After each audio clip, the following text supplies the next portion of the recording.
O ponto é assim, a gente conversou bastante sobre reabilitação, sobre como voltar, sobre mecanismos para se reabilitar, mas eu queria que você deixasse de uma forma clara para as pessoas entenderem. Fui lá, tive uma lesão. Plá. Passei no médico. Eu acho que esse talvez seja o primeiro procedimento, se ela é uma lesão grave ou não. Você pode falar sobre isso, mas eu passei no médico, fiz um exame, tive um diagnóstico de que eu não preciso operar. Ele me recomendou passar no fisioterapeuta. Claro que vai depender do tipo de lesão, mas qual seria a sequência a ser trabalhada até aquele paciente estar apto a fazer atividade física normal de novo? E quanto tempo médio isso aí demora? Putz. Eu sei que é uma pergunta difícil. É mais Exato. difícil. Não, a pergunta não é E difícil. por que eu te perguntei de passar no médico, você fez assim? Já fala disso também. A pergunta não é difícil porque é muito claro para cada tipo de situação. O problema é eu te falar um tempo para todas as situações. Tá, vamos pegar uma Isso é o situação problema. X e descrever uma situação X, então. Primeiro, Vamos pegar uma situação minha?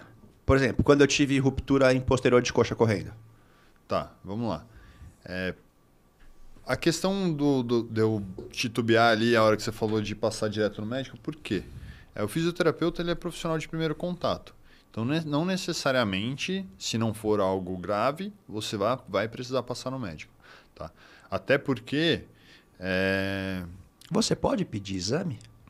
De imagem, sim. É você- autorizado você- pelo conselho. Tá, entendi. Tem alguns lobbies aí com relação a laboratórios, que às vezes os laboratórios não aceitam. Porque Mas é que a legal gente- para você mas é legal. ter imagens para você poder trabalhar, né? Sim, mas é que aquilo, cara, a imagem... Ou o exame clínico ele substitui... Então, na maioria das vezes, sim. Então eu prefiro direto no físio. A questão é que aquilo... É que são vários fatores. Vamos lá. Você pode passar direto no físio. Usualmente as pessoas passam direto no médico e o médico pede um exame de imagem. Muitas vezes esse exame de imagem é necessário? Não. Esse exame de imagem, na maioria das vezes, é totalmente desnecessário. O médico faz porque se o médico não pedir, o paciente reclama do médico. Então fala que o médico é ruim. Entendeu? E aí o médico faz o exame de imagem. Porque ele vai fazer um exame de imagem, não em todos os casos. Tem casos que realmente precisa de um exame de imagem. Mas na maioria dos casos ele pede só porque o paciente quer. Tá? E esse exame de imagem ele remunera no sistema a favor do hospital. Então, se... Desculpa, mas deixa eu te perguntar. Em qual caso o exame não precisa ser feito? Eu vou falar, a sua ruptura. Mas como? Se a minha... Era claro que era uma ruptura. O que adiantou? Ainda se saiu do exame achando que você ia morrer no dia seguinte, porque Não, parecia mas uma peraí. ruptura total. E era A óbvio questão- que Então, não mas era uma isso- ruptura total. Que ia te impedir não era óbvio. Não, mas... Não era óbvio porque eu tava sem Mas, cara, você movimento. teve um edema pequeno, não tinha um... Não, mas eu não tenho edema. Pro Eu não paciente- tenho edema em nenhuma outra ruptura. Para o paciente, Peitoral não foi é pequeno. sempre assustador, independente do que aconteça. A questão é, clinicamente avaliando, você tem fatores no qual você vai recomendar ou não a realização de uma imagem. Então, se você avalia um posterior, tem um gap muscular ali. Esse gap ele é até 1 centímetro ou 2 centímetros. Você não recomenda, porque é uma pequena lesão. É uma lesão pequena, ela não precisa de um exame de imagem. Mas esse entendeu? gap você vê como? Na Palpando? palpação. Na palpação. Você palpa o músculo e ali você vai sentir que tem um buraco. Entendeu? E isso é bem comum. Isso é padrão de qualquer avaliação com relação a uma lesão muscular. Tá? Você, inclusive, classifica o tipo de lesão através do gap. Entendeu? Se é uma lesão pequena, média ou grande. Tá? Então, você pode fazer uma avaliação assim e falar, não, cara, tipo, não precisa, é isso aqui, a gente vai reabilitar e já vai direto. Entendeu? Você cortou uma cadeia inteira do cara precisar passar no médico, pedir um exame de imagem, olhar no exame de imagem o que o cara já ia ver na palpação. E nos outros sinais, né, porque não vale só a palpação, tem outras coisas que a gente leva em consideração. E aí vai falar, não, beleza, então o prognóstico ele é você evoluir bem em 2 meses no máximo, tipo, com a reabilitação de maneira conservadora. Você não precisa fazer nada mais. Mas tem casos que você precisa fazer exame de imagem. Por exemplo... Tá muito engraçado. Eu quero falar. Não, mas eu já vou te dar outro exemplo, porque você tá me bombardeando com as perguntas e eu já vou te dar as O respostas. Conrado antes achou o de você falar. adversário à altura dele. Outro exemplo. Um cara que você admira e gosta muito. Lupa. Tá. Rompeu o bíceps. A gente... Agora eu gosto dele, sim. Eu gosto dele. toda vez você fala dele. Fala, das agora- duas coisas. não, ou eu- você não gosta mesmo. e Não, tá falando não, mal, ou não, você não, adora o cara. não. Mas você não fala mal dele, então Não, você eu gosta dele. Eu Não, gosto o Lupa dele. é foda. Ele é o cara, talvez um dos caras mais resilientes que eu conheço. Sim. Então, eu cheguei a Você ver... postou uma foto com o Lupa? Sim, eu cheguei a ver esse dia que foi a foto, eu cheguei a ver essa ruptura. E eu vi, tipo, que não era uma ruptura completa, mas me parecia uma ruptura parcial, entendeu? E é de uma cabeça do bíceps, não era das duas cabeças do bíceps. Então eu virei para o Lupa e falei, Lupa, passe no seu médico e peça um exame de imagem para a gente ter certeza que foi isso que aconteceu, porque não estava claro. Então, quando a gente tem dúvida e não está claro, você pede um exame de imagem. Vou falar uma coisa. É o seguinte, o que eu acho? A primeira coisa, eu acho que o exame de imagem nunca é negativo. Aí você se engana, meu amigo. É que tem é coisas assim, ó. que eu tenho que te falar com relação ao É exame assim, de imagem. talvez o exame de imagem, pela demora de você conseguir fazer o exame de imagem, possa ser um ponto negativo. Na verdade, esse é o menor dos problemas. Estávamos discutindo se era necessário ou não, se é positivo ou negativo. Mas pior então, que, é que assim, tem o que eu fato quero negativo do exame de E imagem. queremos Qual? ouvir isso também. Existe fato negativo. Porque o que acontece? Primeiro, você acha que exame de imagem ele é unânime? Não, muito Exatamente. provavelmente não. Com certeza não. E eu sei que tem tempos corretos para se fazer o exame Tem de estudos imagem também. que o cara pega um exame de imagem, manda para 70, 80 médicos e nenhum deles é unânime do que tem naquele exame de Mas imagem. isso no exame de apalpação deve ser assim também. Sim, mas você achar que o exame de imagem vai te dar a solução para os seus problemas já começa de Eu acho que o maneira exame errada. de imagem é mais fidedigno. Será? É o que eu acredito. Eu não Então, primeiro, eu não tenho começa- dados que embasem sobre Começa isso. por mas- aí. O primeiro ponto. O laudo do exame, ele já pode ser totalmente enviesado. Então, se você se baseia pelo laudo, pode ser a mesma coisa que nada.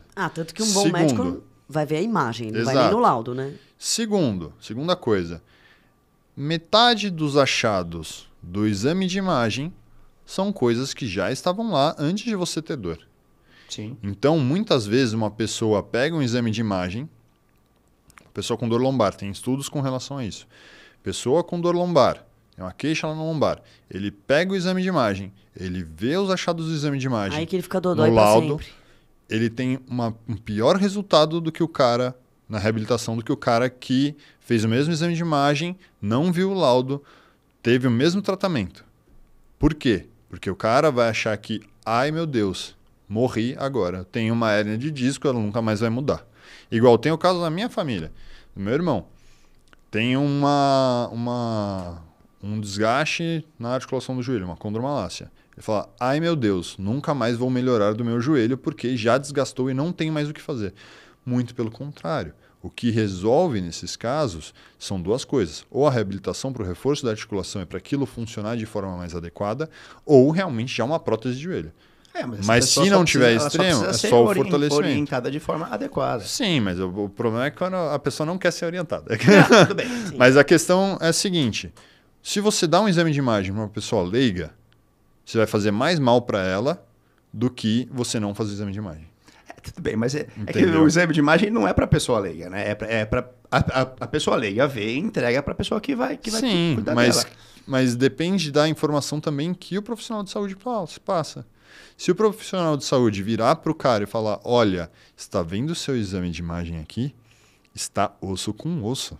Já desgastou tudo. Seu joelho está com um joelho de uma pessoa de 80 anos e você tem 20. Você nunca mais vai fazer crossfit, nunca mais vai fazer atividade física, nunca mais vai fazer nada. Eu entendi, Isso mas a é gente está uma falando informação... do mal profissional ou do bom profissional. Ah, sim, mas só o exame de imagem per se Não, o já exame de causa imagem esse é uma problema, ferramenta entendeu? para você. Sim, Você Pra vai mim. ter uma ferramenta a mais Eu para acho você. que é, mas Pra por mim. exemplo, nesse caso, vamos pegar a ruptura, vamos pegar esse caso específico. Você soube detalhadamente o tamanho da ruptura e tal, pelo exame de imagem. Pelo exame de imagem. Ele ia te palpar, ele ia fazer toda uma anamnese Sim, sobre... ia palpar. E eu tenho certeza que ele ia chegar no mesmo tratamento, tendo o exame de imagem ou não. Até Que porque... estamos falando de bons profissionais, Sim, eu caio é, nessa. a gente Eu acho que a precisa- gente corta uma etapa, corta um convênio. Quem não tem convênio, você corta toda uma etapa aí Exato. de ir no médico, pega o exame, volta no médico, lá, É que- vai no físio. Eu E acho sem falar que quem, aquilo. quem não tem condições financeiras também nem vai num bom físio, né? Mas quais são as essa duas, questão. quais são os Ou dois vai que desfechos? eu posso É, que a gente tá escolher falando de onde eu vou dinheiro, gastar. né? É. Vamos pensar os dois desfechos possíveis. Das duas, uma. Ou uma ruptura pequena ou média que o cara vai passar com reabilitação e vai melhorar, ou é uma ruptura total que o cara precisa ir no médico. Se for uma ruptura pequena ou média, eu vou chegar, vou olhar e falar, olha, uma ruptura pequena ou média. Se for uma ruptura total, eu vou virar e falar, olha, uma ruptura total, você precisa ir no médico. Entendeu? Tipo, o exame de imagem, numa ruptura total, não vai me fazer diferença porque eu tô vendo o ventre muscular ali totalmente descontinuado e retraído. Tipo, não é ele que vai virar e vai falar, nossa, mudou o negócio, entendeu? Depois, e provavelmente, em outras... o cara vai precisar fazer um exame para saber como é que ele vai fazer a cirurgia ou não, né? Sim, mas aí você já quebrou uma cadeia, né? Sim. Você viu que era realmente necessário. Você evitou um gasto, por exemplo, teve amigos que precisaram fazer ressonância nesse último tempo que gastaram R$1.000 numa ressonância e o cara não tem convênio. Entendeu? Se esse cara passa direto com um físio bom, ele vai olhar e falar, pô, cara, calma. Hold your horses, não tem tanto problema assim, segura a emoção, vamos começar a reabilitação, porque eu avaliei e não tem nada problemático. Tem uma coisa que a gente chama na físio, e em várias outras profissões da área da saúde, que é um negócio chamado red flags. O que é isso? Isso se chama bandeiras vermelhas, é o que fala pra gente que a gente precisa indicar o cara para um médico, que não é o nosso papel atender aquele cara, entendeu? Então, o fisioterapeuta bem preparado, ele conhece todos os red flags e ele vai saber quando indicar para o médico logo de cara, entendeu? Então, por exemplo, se foi uma fratura, se o cara tem, tipo, histórico de câncer na família, tendo perda de peso, tendo febre, etc., vai passar. Se o cara tem sinal de algum processo infeccioso, você vai passar para o médico. Se o cara, você vê que o cara está tendo uma perda neurológica muito grave. Tipo, o cara está perdendo força, função, sensibilidade. Você tem que passar para o médico na hora. Então, não é a questão de eu virar e falar irresponsavelmente que ninguém mais precisa passar no médico. A questão é que eu estou falando que a gente tem a capacidade de olhar as lesões, interpretar e indicar o cara que precisa ser indicado. Entendeu? Essa é a questão. Por mais que isso seja contraintuitivo na mente da maioria das pessoas, tipo, a gente tem tal capacidade, entendeu? Entendi. Então, beleza, falamos dessa parte do médico. O cara vai lá, passou com o físio, ele não precisou indicar para o médico, tralala, e ele vai fazer Ou senão ele reabilitação. passou no médico, o médico falou, vai pro físio. Tanto Agora faz, não, chegou agora no ele físio. passou no físio e não passou no médico. E foi fazer a reabilitação de posterior de coxa dele. E aí? Tá, beleza. Usualmente, pensando num geral, você vai fazer o quê? Você vai diminuir a dor, começar a trabalhar força, depois trabalhar gestos esportivos e dar alta para esse cara. São essas 4 fases. Usualmente a gente sempre segue isso. É bem divididinho assim? Não. Usualmente é tudo uma escala de cinza. Diminuir a dor, repete de novo. Então diminuir a dor, fazer um fortalecimento, colocar o cara no gesto esportivo e dar alta. É uma escala de cinza. Às vezes, no primeiro dia, você já vai conseguir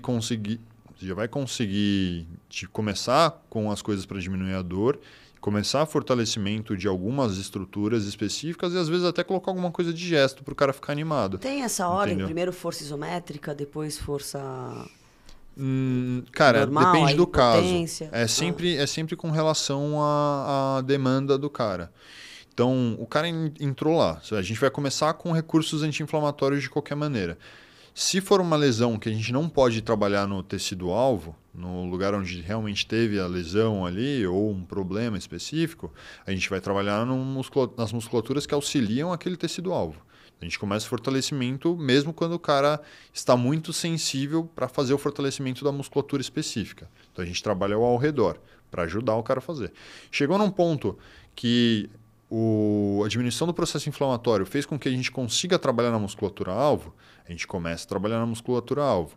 Aí, precocemente, se o cara não tem muita tolerância à carga, pode-se começar com uma isometria. Depois da isometria, o movimento isotônico, que é com o movimento em si, né? E aí você pode, no fim, trabalhar uma potência, entendeu? Mas, usualmente, essa escala de isometria, movimento concêntrico ali e potência, é uma escala muito mais de exposição do tecido. Não que todo mundo vai começar com uma isometria, vai fazer uma isotonia e depois vai fazer uma explosão. Se é uma dona de casa que só varre o quintal, a gente vai pode começar com uma isometria porque é o que ela consegue, vai fazer isotonia e ela não usa explosão, a não ser que ela vassourada no marido dela, mas não é algo recorrente, entendeu? Então, não precisa necessariamente entrar na explosão nesse caso. Da mesma maneira que, às vezes, se o cara chega com um tecido não tão sensibilizado, a gente pode trabalhar direto com a isotonia e depois com a explosão se o cara for um atleta, entendeu? E Fê, o cara machucou. Vamos supor, eu machuquei sexta-feira. Quando eu posso, eu sei que vai depender também, você falou dessas analgesias, mas não tem um tempo mínimo para eu começar a trabalhar? Com carga, com movimento, nem que, ou isométrico? Cara, o bom fisioterapeuta ele vai dar um jeito de você trabalhar com movimento no primeiro dia. Tá bom. Porque o que vai resolver seu problema é o exercício.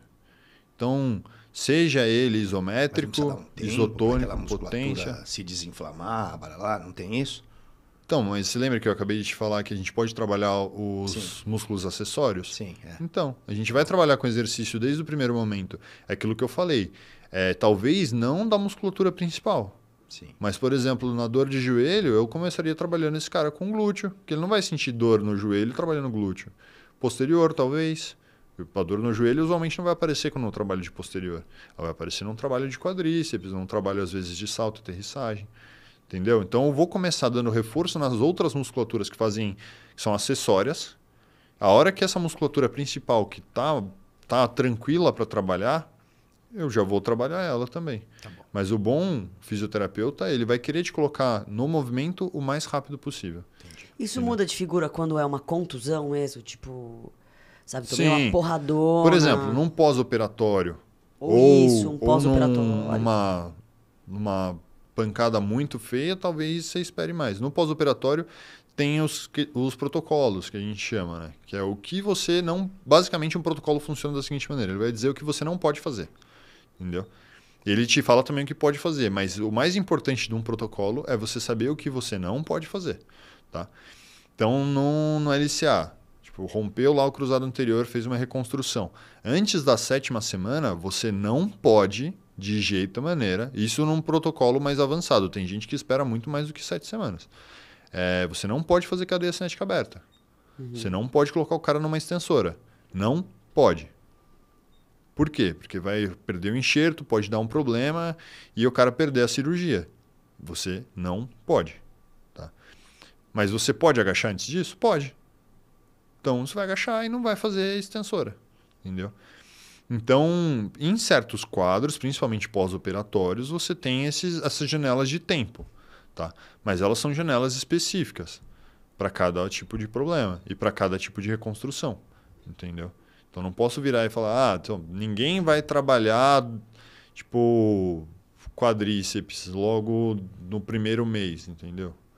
Não, porque minimamente, no primeiro dia do pós-operatório, o cara já pode começar uma eletroestimulação de quadríceps. Já está trabalhando de uma maneira menos agressiva. Exato, está ativando, está recrutando, a musculatura ali que está desligada vai voltar à ação e ele pode. É seguro, totalmente seguro. Não é carga absurda, o ligamento